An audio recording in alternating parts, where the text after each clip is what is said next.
ہے تو وہ کیسے شروع کرے؟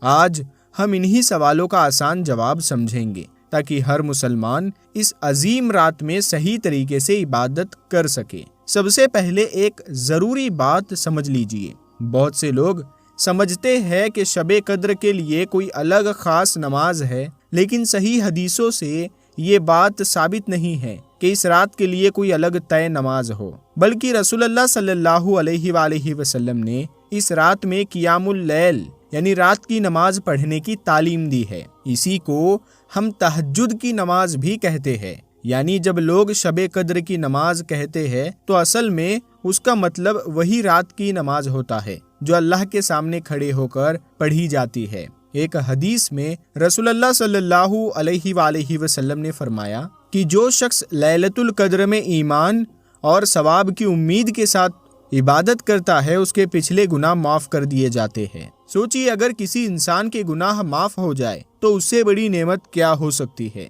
اسی لیے مسلمان اس رات کو پانے کی کوشش کرتے ہیں۔ اب ذرا اس منظر کو سوچیے، اس رات کا وقت گھر کے لوگ سو چکے ہیں، باہر سناٹا ہے، لیکن اسی وقت ایک بندہ اٹھتا ہے، وضو کرتا ہے اور اللہ کے سامنے کھڑا ہو جاتا ہے۔ کوئی دکھاوا نہیں، کوئی دیکھنے والا نہیں، بس بندہ ہے اور اس کا رب ہے۔ یہی نماز اصل میں سب سے خاص بن جاتی ہے۔ رسول اللہ صلی اللہ علیہ وآلہ وسلم کی زندگی میں رات کی نماز کا بہت بڑا مقام تھا۔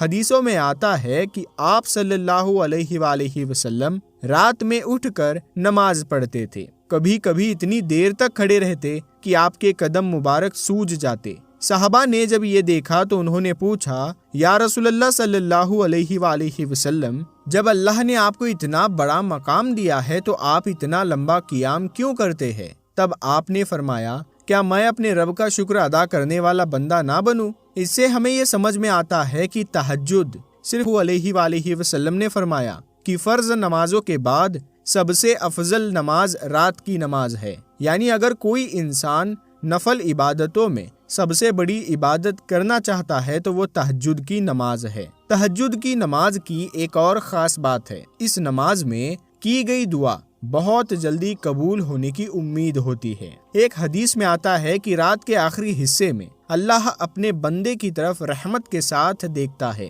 اور فرماتا ہے کہ ہے کوئی مجھ سے دعا کرنے والا کہ میں اس کی دعا قبول کروں؟ ہے کوئی مجھ سے معافی مانگنے والا کہ میں اسے معاف کر دوں؟ ہے کوئی مجھ سے مانگنے والا کہ میں اسے عطا کروں؟ یعنی رات کا وقت دعا کا سب سے خاص وقت ہوتا ہے، لیکن افسوس کی بات یہ ہے کہ اسی وقت زیادہ تر لوگ